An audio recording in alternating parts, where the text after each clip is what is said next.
Joshua stops Robert Helenius in round 7. All right. What is next for Anthony Joshua? Is the Wilder fight next? That's the one everybody seems to be talking about. That's the one everybody seems to be angling about. Personally, again, I will say this once again. I like Wilder versus Ruiz better. This fight did nothing to convince me of anything different. Wilder beats Helenius. Wilder beat Helenius. Well, Wilder did beat Helenius last year, but Joshua beats Helenius. And Joshua has the new work with Derek James. And I don't know, man.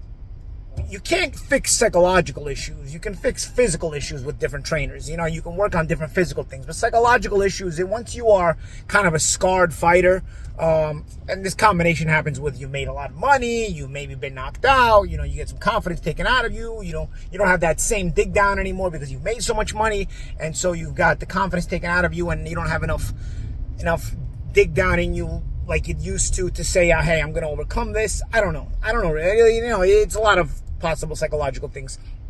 Ultimately, though, I mean, I saw an Anthony Joshua, who obviously was better than Robert Helenius, was too tactical for my liking. And I don't want to say that being tactical is a bad thing, because obviously being tactical is a good thing, but we're used to seeing the Anthony Joshua who was tactical, but yet forceful with that, especially with that first step in to close the gap and really break you. I mean, we were used to seeing that Anthony Joshua earlier in his career, where, you know, he had that killer instinct. He had that thing where, you know, he was still boxing tactically. Obviously, he's a gold medal winner in the Olympics, but especially that explosive first step, when he wanted to close that gap, especially on that 1-2 or enter with that hook, I mean, he'd get that first step and he'd close it. Instead of now, I feel like we're looking at an Anthony Joshua that is basically apprehensive to close that final gap, to close those final 6 to 8 inches to where he can really be in position to land that big shot. Yes, he got there in the Helenius fight. I'm going to explain how he got there in a second.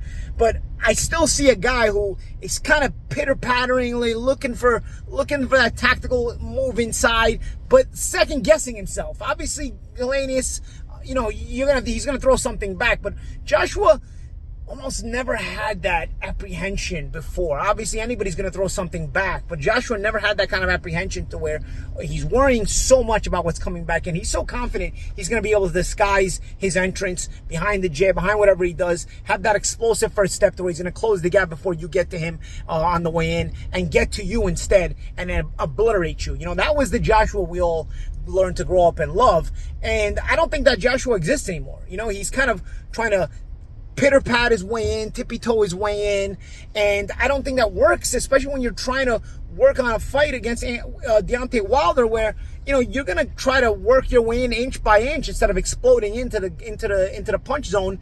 And if you're trying to do that, I mean, Wilder's gonna keep you on the end of that right hand and drill you. You know, I mean, especially there's not really a lot of head movement on the part of Joshua. There is, but he's a little bit stiff. He can be easily timed. I don't know, man. I don't know. You know, again, this is a fighter I really liked, but I can almost feel the changeover in him, and it's not a matter of trainers at this point. It's a matter of himself. Psychologically, he's not the same fighter anymore. And that happens to people. That happens to fighters. Happens to basically almost all of us. You know, you get a little older as well, and you know, it's like, you know, you don't have that same quick reaction anymore. You don't have that same explosive first step.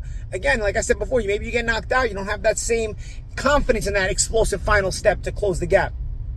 You know, it is what it is. I thought he was, you know, tippy-tapping with the jab here and there. You know, he was obviously winning the fight. He would throw the right hand from a little bit too far out at times because, you know, again, he's just a little apprehensive to close those final 6 to 8 inches. But then at the time he would force that right hand out there, and he would just be reaching in with it, or maybe it would land, but it wouldn't be with the same kind of effect because he didn't throw it from the proper distance. Because again, he's hesitating to close those final inches before he throws that big shot. You know, in the final round, what happens? If you notice, I think at about the 225, 220 mark, Joshua throws at center ring. He throws a jab to the stomach and a right hand to the head at center ring. And Helenius reacts by backstepping to it, you know? Me and one of my old trainers, Sharif, you know, used to have this combination. We called it a rooftop. You know, it's actually the combination I threw when I broke my hand against Artem Lobov. So basically what it is you sell the jab to the stomach, and you kind of sell it with your eyes and the punch, and then without looking, you're throwing the right hand to the head, and since you're not giving it a hitch with your eyes, your opponent typically will be looking down and he won't see the right hand coming to the head. The only thing is you're not really looking at the head. So in my situation, when I had the bare knuckles, I threw it a little high with the right hand and I ended up hitting on the forehead and broke my hand. But either way, you see Joshua throw it with about 220 seconds left in the round. So the beginning of the 7th round. And Helenius steps back. He steps back just a little bit. He throws a jab to the stomach. It works. The right hand to the head. Helenius steps back with it. Doesn't really work. Joshua continues to, win that round. He puts Helenius on the ropes. Now, Helenius, if this same combinations comes to you on the ropes, you don't have the option to step back. Joshua has noticed that Helenius steps back when this combination is thrown at him. He doesn't cover. He doesn't dip left or right to kind of weave, bob the shot, or weave the shot, whatever you want to call it, out of the way. He doesn't cover with his gloves. He looked to step back at the earlier in the round when that combination came. So Joshua figures, you know what? I got him on the ropes. Let me see if he reacts the same way. Because if he does, there's nowhere to step. You're stuck on the ropes, so you're going to stay up high like that, which Helenius did at center ring. He stayed up high, but stepped back and took the force off the right hand. Now, if you're going to stay up high, you have nowhere to step back. And if you don't cover with the gloves, you're going to take this right hand fully. That's exactly what happened. Joshua nailed it. He threw the right hand, the jab to the stomach, he threw the right hand to the head, maybe jab to the chest, same similar concept. And the right hand to the head, Helenius had nowhere to step back. He did not cover. He did not slip the shot. The right hand lands, and that was all she wrote for the night. So again, Joshua's thinking. He's thinking tactically. He's always been obviously a guy who's going to think in there at a high level. You're going to reach those things.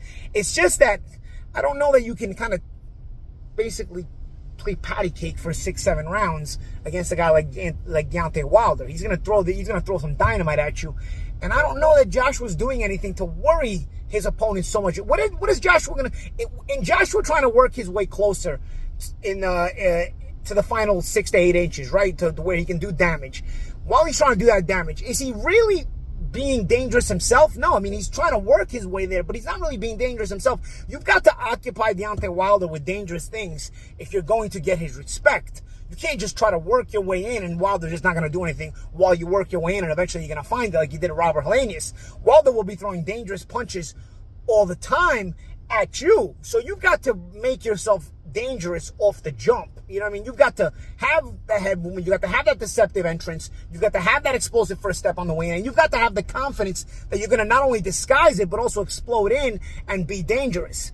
And that's what I just haven't seen with Anthony Joshua. I haven't seen it lately, even with his old trainer, and I haven't seen it with Derrick James, because I don't think the problem with Anthony Joshua is a tactical problem. I think the problem with Anthony Joshua is a psychological problem. And for that reason, I don't see him really improving. I have no interest in the Wilder fight. Like I said, I would have probably had more interest in the Wilder Ruiz fight, because I think Ruiz is more of a live guy. He's going to come to break your face. Joshua almost is like he's fighting to not lose right now than he's fighting to win, and you can't fight that kind of fight against dangerous guys like Deontay Wilder. That's my thoughts on the fight, guys. Let me know what you guys think. Let me know if you guys want to see Wilder Joshua. I know it was 2 big names, so basically on the name basis, people want to see it. But do you have an interest in seeing this fight? I don't think it even lasts long. I don't think we have the old Joshua anymore. The old Joshua, shoot, man, I would have loved it. I was a big fan of the old Joshua, but I just think everybody's time comes and goes, and I don't think AJ's the same guy. I did not buy into Tony Bellew, who I love and respect, to his notion that Joshua was carrying Helenius. I actually think it was more so that Joshua was hesitant in closing that final gap and taking advantage of the openings. Bellew said that he saw the openings, and Joshua did, but he's carrying Helenius. No, I think Joshua saw the openings, but he didn't have the confidence to close the gap in an explosive fashion and take advantage of the openings until he finally was able to do so. He still fought his way through things to get the knockout, but ultimately I don't think we have the same Anthony Joshua. Let me know your comments. Let me know what you guys think of Anthony Joshua. Is Anthony Joshua the same? Does it matter what he's doing with Derrick James? Do you even see any differences? And if Joshua wouldn't fight Wilder next, who would you want him to see him fight next? Or should he retire? He's got a ton of money. He wouldn't be retiring on top, but he also wouldn't be retiring after getting beat again either if he retires now. I don't even think it's on his mind. But, you got to have these conversations. You got to ask these questions. I'm Paulie Malignaggi. This is Paulie TV.